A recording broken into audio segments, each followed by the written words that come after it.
여러분, 로마서의 핵심은, 복음의 핵심은 이신칭의, 이신득의입니다. 기독교 교리의 가장 중심이라고도 할 수 있습니다. 오직 믿음으로 말미암아 살리라.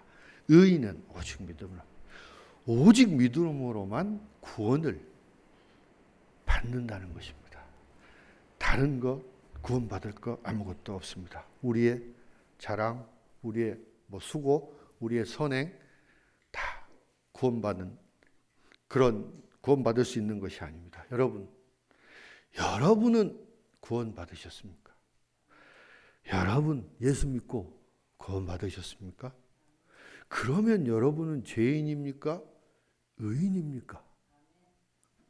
여러분, 우리는 모두 죽어 마땅할 죄인입니다. 이러한 고백이, 이러한 회개가 우리에게 있어야 됩니다. 우리 모두는 죄인이라는 이 고백, 이 회개가 우리를 하나님께로 고백 되돌아가게 하는 것입니다. 우리가 문제이고 내가 문제입니다. 오늘 말씀의 주제를 저는 우리가 문제이고 내가 문제입니다 라고 정해봤습니다.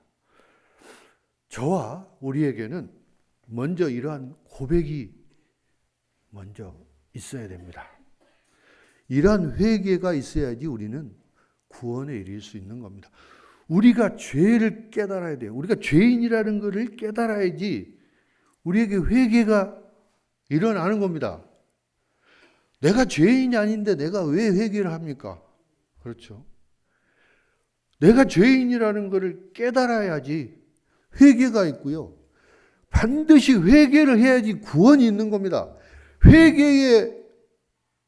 회개와 고백이 구원의 전제 조건이 되는 거예요.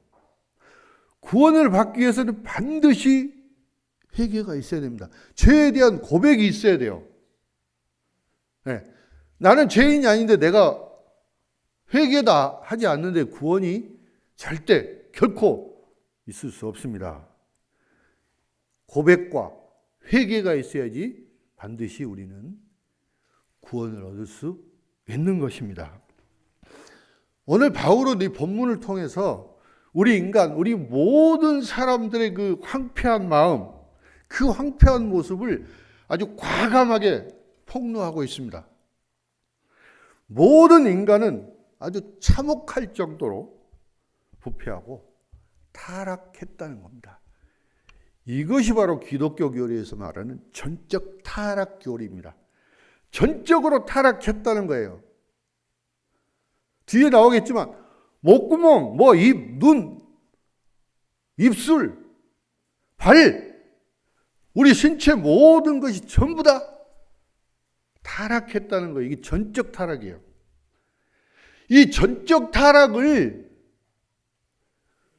구원에 이르게 하기 위해서는 비극적인 희생이 필요합니다.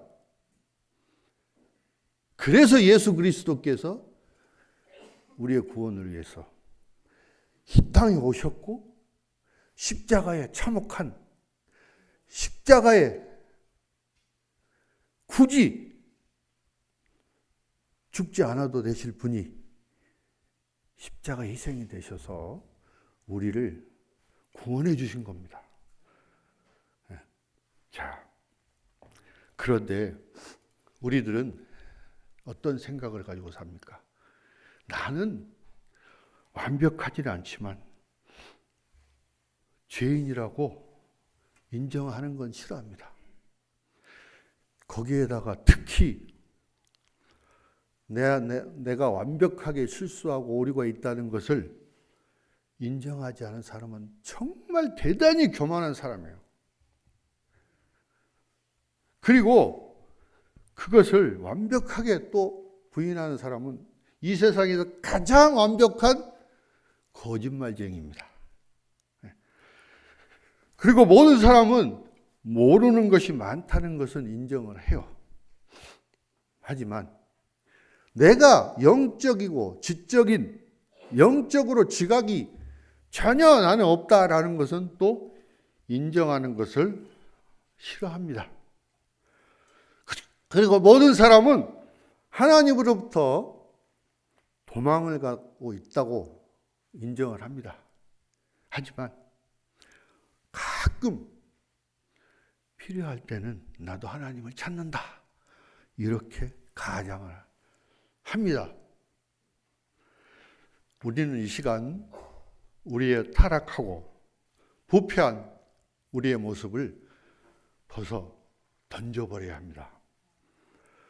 우리가 죄인이라고 인정하기 싫으면 나는 죄인이 아니다. 나는 인정하기 싫으면 하나님의 은혜를 받을 수가 없습니다. 암에 걸린 암 환자가 내가 암 환자라고 인정하기 전에는 결코 유명한 의사, 명의를 찾아가지 않습니다. 내가 건강하다고 생각하면 결코 의사를 찾지 않습니다. 내가 영적인 아주 심각한 병에 걸려 있다라고 발견을 해야지만 우리는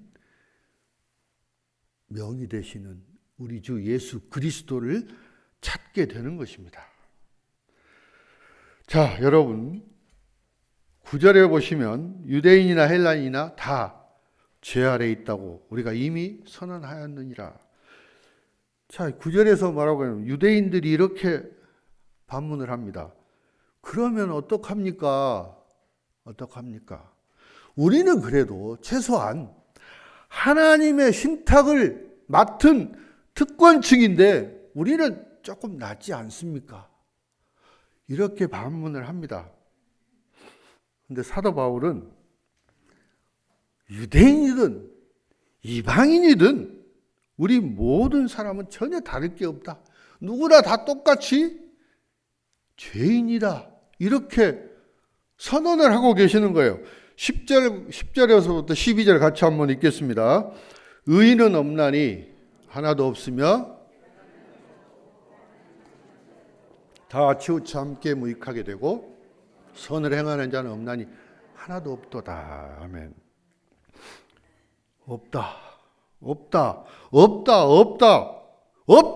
없다니까? 이렇게 계속 아니라고 하는데요. 근데 아까 9절에서도 유대인이나 헬라인이나 다 죄 아래 있다고 어떻게 했어요? 이미 선언을 했어요. 그러니까 유대인이나 이방인이나 모든 사람은 이미 죄인이라고 우리는 확정 판결을 받은 것입니다. 이미 선언을 했어요. 근데 아니라고, 왜 아니라고 부인을 하는 겁니까?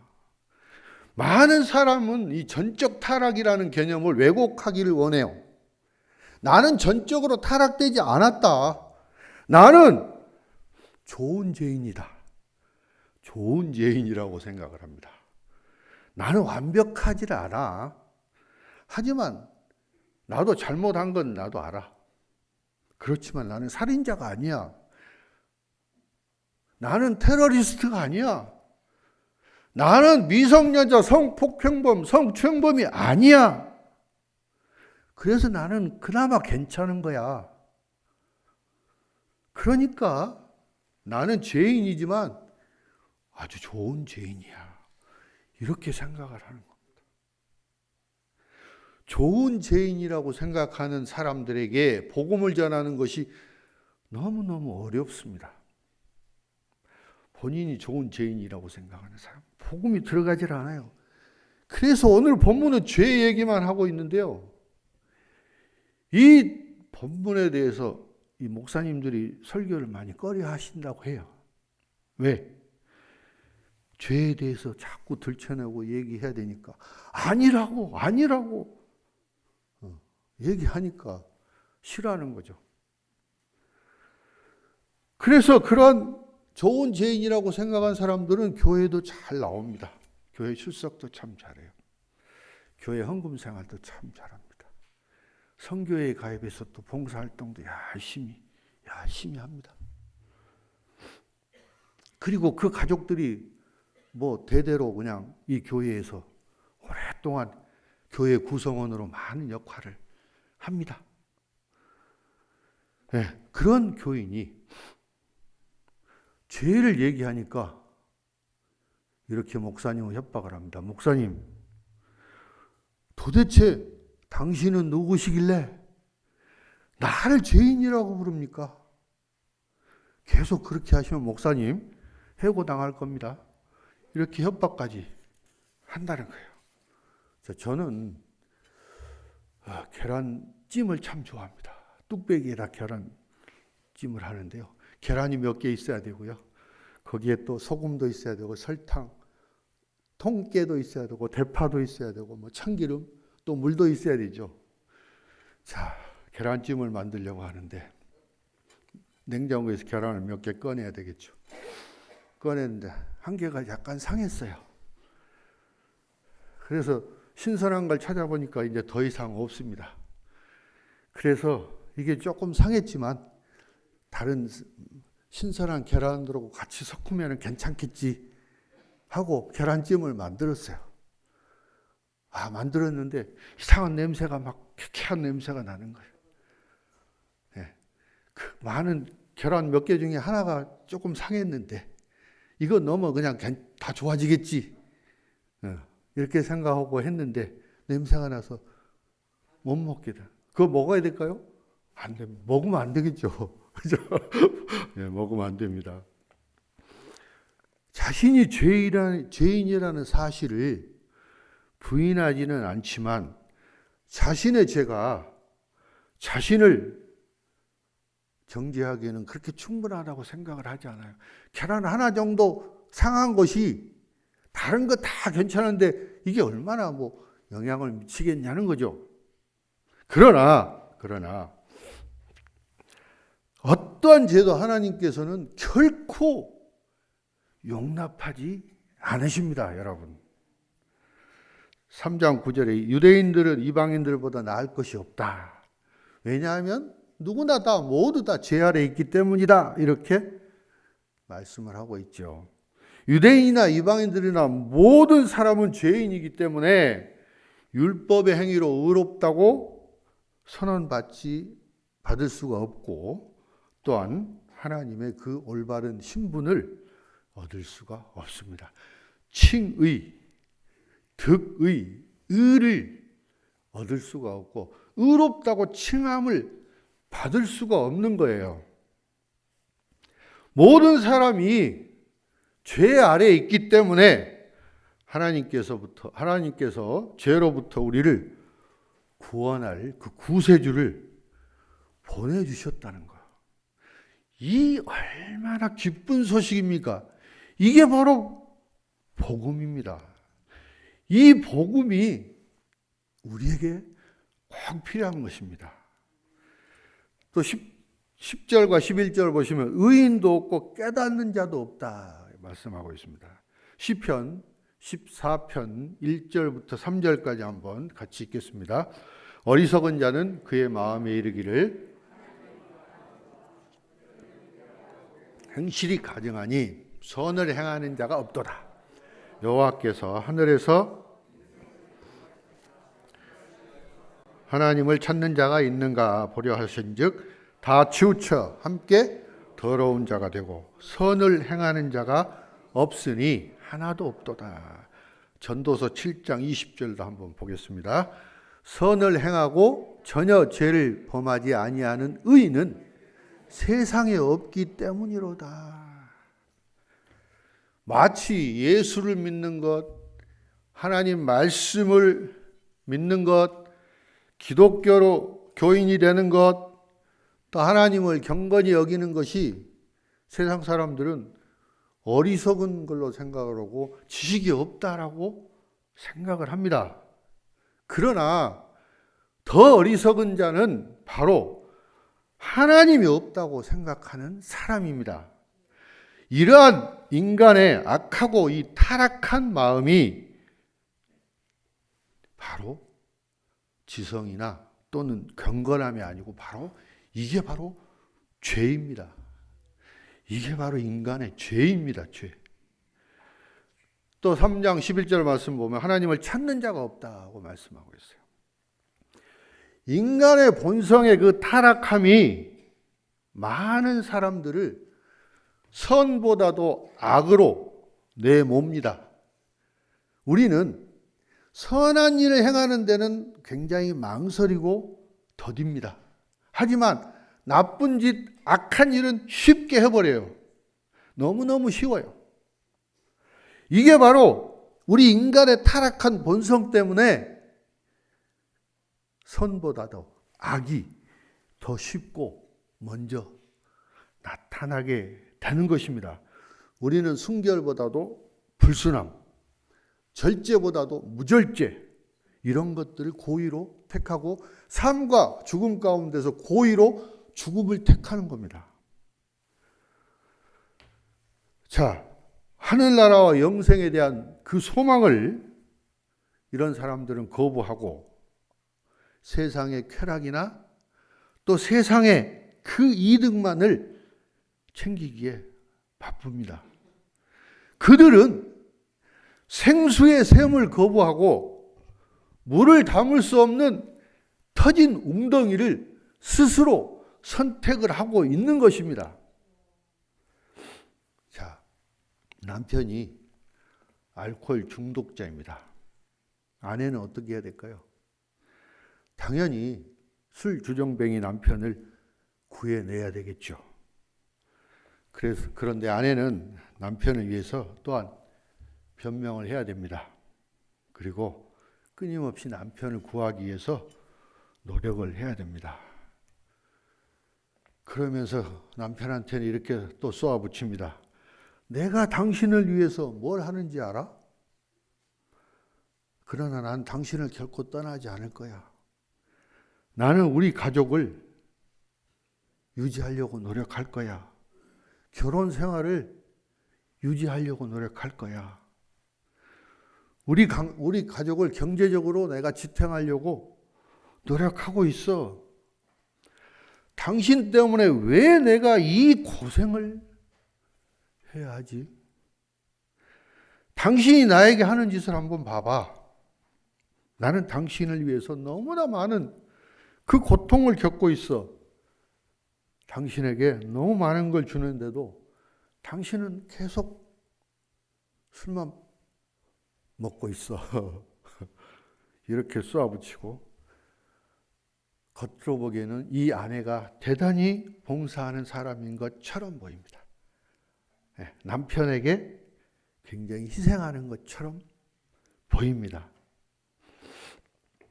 그런데 자, 만약에 남편이 재활을 하고 술을 점점 끊게 되면 그 가정이, 결혼 생활이 깨지는 경우들이 있다고 합니다. 왜 그러냐면 그 아내는 남편을 결코 사랑하지 않기 때문입니다. 남편을 위해서 희생할 각오가 되어 있지 않습니다. 이 모든 행위, 모든 일들이 다 자기를 위한 것입니다. 자기를 보여주기 위한 것이고, 자기가 선한 것처럼, 남편을 섬기는 것처럼 하지만 자기를 섬기는 것이고, 자기 자신을 사랑하는 사람이에요. 굉장히 이기적인 아내이죠. 아내는 모든 옳은 일을 했지만 그 모든 일들이 다 자기 자신을 위한 일이었습니다. 자, 여러분, 바울은 이러한 모습이 실제로 우리 모두에게 다 해당이 된다고 말하고 있습니다.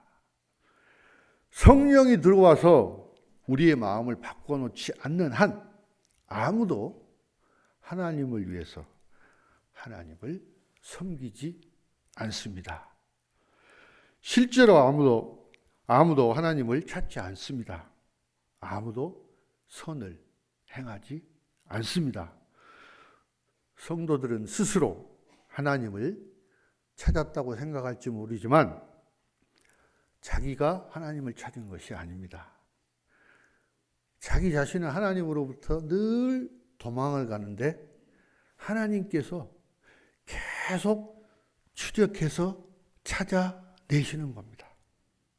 하나님이 그 사람을 찾고 부르시지 않았다면 아마 그는 영원히 구원으로부터 멀어지고 멸망을 했을 것입니다. 또 3장 12절 보시면 다 치우쳐 함께 무익하게 되고 선을 행하는 자는 없나 하나도 없다. 무익하게 되었다라는 것은 우리 모두가 하나님을 배반하고 변절해서 맛없는 소금이나 썩은 사과가 되었다는 것입니다. 자, 우리 이렇게 한번 상상을 해보겠습니다. 지하철에 출퇴근 시간에 그 많은 사람들이 있어요. 여러분, 그 중에 의인이 한 명도 없다고 한번 생각을 해보세요. 많은 과학자나 박사들이 수두룩한데 하나님을 아는 지식이 없다는 것이 여러분 이해가 됩니까? 대형교회 그 수많은 교인들 중에 의인이 한 명도 없다. 상상이 되십니까? 한국교회 1200만 성도들 중에 의인이 단 한 명도 없다. 상상이 되십니까? 아니, 세계의 인구 73억 인구 중에서 의인이 단 한 명도 없다. 상상이 되십니까? 의인은 비교 개념이 아닙니다. 노아는 당대의 의인이라고 분명히 하나님 성경 말씀에 쓰여 있습니다. 근데 오늘 본문 기준으로 보면 노아는 의인이 아니고 죄인입니다. 노아도 역시나.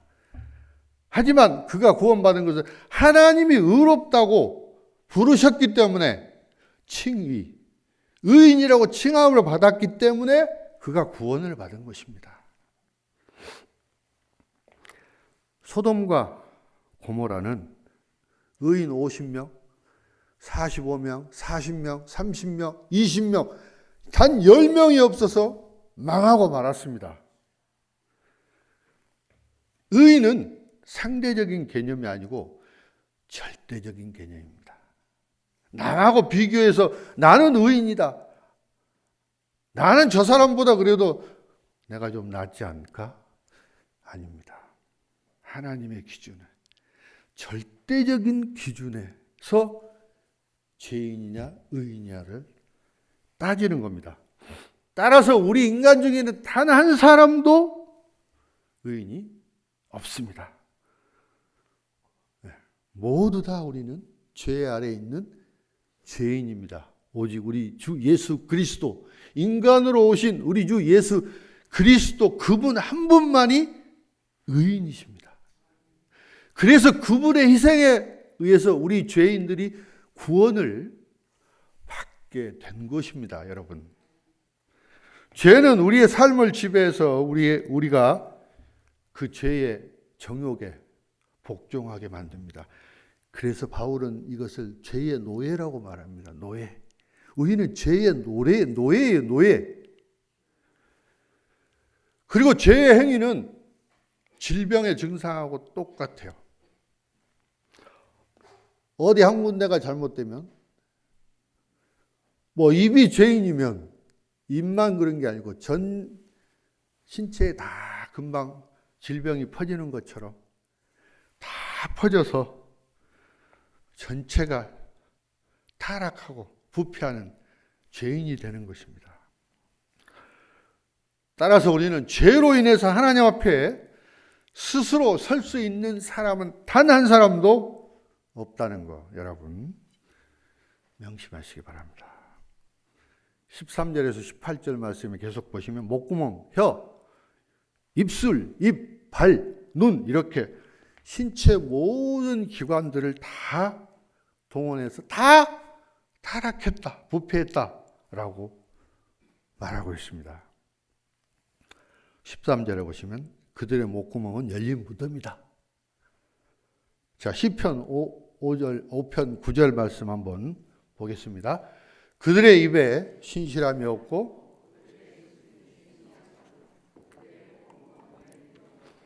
그들의 혀로는 아첨 하나이다. 입만 벌리면 썩고 부패한 냄새가 막 풍겨 나오는 거예요. 목구멍에서 그냥 시체의 악취가 막 품어져 나옵니다. 이것은 하나님도 감당하시지 어려우실 거예요. 아마 힘들 겁니다. 그 사람의 입에서 나오는 것은 그 사람이 어떤 사람인지 이걸 너무나 잘 보여줘요. 그 사람 인격이 도대체 어떤지를 잘 보여줍니다. 그 사람 입에서 나온 것만 보면 우리는 그 말만 들어도 이 사람이 어떤 사람이 인격이 어떻구나 금방 알 수 있어요. 아마 여러분은 더 잘하실 겁니다. 왜? 오랜 경험 때문에 아마 더 잘하실 거예요. 저도 압니다. 몇 번 대화해보고 얘기해보면 이 사람이 어떤 품성을 가졌고 어떤 인격을 가졌다는 거 저도 짐작은 합니다. 단지 얘기를 안 할 뿐이에요. 다. 이 모든 악한 것들이 사람에게서 나옵니다. 그래서 거기에 가까이 가는 사람들에게 전부 물들이고 더럽힙니다.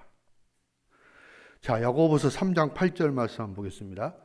혀는 능히 길들일 사람이 없나니 쉬지 아니하는 악이요 죽이는 독이 가득한 것이라. 아무도 우리 혀를 길들일 수는 없습니다. 네, 우리 혀로는 쉬지 않고 악이 나오고 막 치명적인 막 독이 막 가득합니다. 품어져 나옵니다. 악한 자의 혀는 막 계속 속입니다. 사람들 속이고 거짓말하고 막 때로는 감언이설을 통해서 사람을 속이고 그 이익을 취하기 위해서 사람들에게 감언이설, 칭찬도 하고 좋은 말도 하고 합니다. 다윗은 목구멍이 열린 무덤이라고 말씀을 하고 사람의 입술과 입에서 나오는 그 악의적인 그 말과 이 저주 이런 것들이 다른 사람들을 파괴한다고, 다른 사람도 망하게 한다고, 물들게 한다고 분명히 말씀하고 있어요. 무덤에서 나온 것들은 다 썩고 더럽고 부패한 것입니다. 무덤에서 나온 것들은 의식적으로 다 더러운 것입니다. 입술에서 나오는 그 말의 효과가 죽음과 부패와 그 무덤에서 나온 것과 같다라는 거예요. 바울은 혀를 기만의 근원이라고 얘기하고 있습니다. 기만은 아첨한다는 거, 아첨. 속인다는 거죠. 부정한 말을 한다는 것입니다. 그래서 바울은 목에서 혀로 입술을 통해서 입술 아래에 아주 치명적인 독사의 독이, 여러분 독사 아시잖아요. 물면 바로 그냥 이에서 독이 품어져 나오지 않습니까? 사악한 자의 입에서 나오는 말은 아주 재빨리 독을 품어내고 사람들을 즉사하게 만듭니다. 죽여버립니다. 만약에 여러분 제가 뱀이 가득 들어있는 뱀 주머니를 가지고 있다가 조금 화가 난다고 해서 사람들과 아이들이 있는 곳에 뱀을 풀었다고 생각을 해보세요. 그리고 나서 생각해보니까 아이고 내가 이거 잘못했구나, 아이고 이 미련한 짓을 했구나, 미쳤구나 내가 막 그러면서 뱀을 다시 잡아서 쓸어 담으려고 다 잡아서 담아 넣을 수 있어요? 안 되죠. 뱀을 풀어놓은 건 내가 할 수 있는 힘이지만 그 풀어놓은 뱀들을 다 잡아서 넣을 수 있는 건 내가 할 수 있는 내 힘이 아니고 내 몫이 아닙니다. 사람의 입도 똑같이 뱀 주머니와 똑같다는 거예요. 그것을 여는 건 내가 할 수 있지만 그 품어져 나온 것들을 다시 주워 담는 건 내가 할 수 없다는 겁니다. 없다는 거예요. 그리고 하나님 앞에 스스로 설 수 있는 사람은 아무도 없다고 또 바울은 말씀하고 있습니다. 왜냐하면 폭력이 그를 지배하고 있기 때문에, 평화의 길을 그는 알지 못하기 때문이다라고 말씀을 하고 있어요. 왜 그러냐면, 왜 평화의 길을 모르고 그는 폭력에 휩싸여 있냐면 하나님을 두려워하지 않기 때문에 그렇습니다. 하나님을 두려워하지 않기 때문에 죄악에서 헤어나지를 못하는 거예요. 회개하지 않습니다. 내 죄를 깨닫지를 못하는 거예요. 네. 상대적인 기준으로는 절대 깨닫지 못하는 겁니다. 유엔이라는 국제기구가 있습니다. 유엔에서 추구하는 것이 바로 평화입니다. 평화, 피스, 평화죠. 근데 유엔이 하는 일들 중에 모든 게 다 평화롭습니까? 그건 아닌 것 같아요. 때로는 마찰, 전쟁, 여러 가지 문제, 혼란, 유혈 사태, 막 각종 이런 사태, 사건들이 많이 발생이 돼요. 평화를 위해서 일하는 것은 잘못된 건 아닙니다. 하지만 우리 인간의 기본적인 본성이 약하기 때문에 평화에 대한 기대를 할 수가 없는 겁니다. 인간은 죄인이기 때문에 그렇다는 겁니다. 자, 그리고 그들은 눈앞에 하나님을 두려워함이 없다 말씀하고 있는데요. 자, 진흙탕 물이 있습니다. 그릇에 담아 놓으면 이게 한참 지나면 진흙이 밑에 쫙 가라앉습니다. 그래서 위에는 아주 맑아집니다. 그리고 완벽하게 맑게 보입니다. 그런데 이거를 약간만 움직여도 어떻게 돼요? 밑에 가라앉아 있는 침전물들이 다시 솟아나서 금방 물이 어떻게 돼요? 걸쭉해지고 아주 탁해집니다. 우리의 마음도 마찬가지. 우리 마음 속에는 육체적인 욕망과 그러한 진흙들로 가득 차 있다는 거예요. 그래서 순수한 물이나 거룩하고 선한 그런 생각들이 결코 흘러나올 수가 없는 거예요. 가만히 두면은 그 정욕과 그런 것들이 쉬고 바닥에 가라앉습니다. 그러나 죄에 지을 기회를 조금이라도 주거나 자극이 조금만 가해져도 폭발합니다. 내 마음 속에 있는 그 진흙, 정욕 이런 것들이 솟아나요. 왜냐하면 우리 눈앞에는 하나님에 대한 두려움이 없기 때문에 그렇습니다. 하나님을 경외하지 않기 때문에 그렇습니다. 하나님에 대해서 무관심하기 때문에 그렇습니다. 하나님을 믿는다고 말을 하지만 하나님이 존재하지 않는 것처럼 우리는 행동을 하기 때문에 그렇습니다. 하나님에 대한 경외심이 없습니다. 율법에 대한 경외심이 없습니다. 하나님의 진노에 대해서도 두려움이 없습니다. 하나님의 자녀인데도 전혀 두려움이 없어요. 우리의 마음과 양심이 타들어가고 완전히 둔해져 버린 거예요. 우리의 마음과 양심이 하나님에 대한 두려움이 없다면 우리는 악을 일삼게 되고 우리의 정욕대로 우리의 생각대로 유혹에 절대로 저항할 힘이 아무것도 없습니다. 하나님을 두려워하는 것이 지혜의 근본이다. 지혜의 시작이다. 악에서 떠날 수 있는 찬스다. 기회다라는 것을 우리는 깨달아야 합니다. 자, 사도 바울은 의인은 없다라고 선언을 합니다. 그러나 우리는 어떻게 해요? 아니에요, 아니야, 있다고, 내가 있다고. 이렇게 반발하죠. 어떻게 해서든 어떤 구실과 핑계나 어떤 것 변명을 늘어놓으면서 빠져나갈 구멍을 찾는 그 궁리만 합니다. 이러한 타락한 본성을 가진 것이 바로 우리 인간입니다. 바로 우리고 바로 접니다. 자, 그러면 우리 인간이 이런 죄악으로 인해서 우리는 완전히 죽고 멸망해야 됩니까? 그렇지 않습니다. 살 수 있는 방법이 딱 한 가지 있습니다. 우리의 중보자이신 예수 그리스도께서 하나님 앞에 가서 특별 사면을 해달라고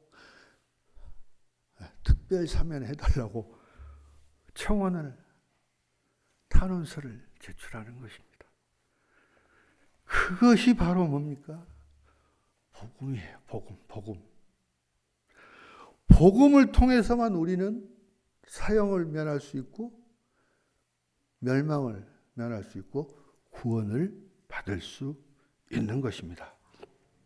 사랑하는 성도 여러분, 우리 시대의 기독교의 가장 큰 어려움은 그 기독교를 우리가 믿기에 너무 위대하다는 것입니다. 인간의 본성은 일반적으로 인간 스스로 아주 비겁하고 죄악이 가득 차 있습니다. 여러분, 예수 그리스도의 십자가 그 희생을 여러분은 사실이라고 믿습니까? 무한하신 하나님께서 우리 인간을 위해서 그런 놀라운 일을 행하셨다고 믿습니까? 인간의 육신으로 나타난 하나님, 누가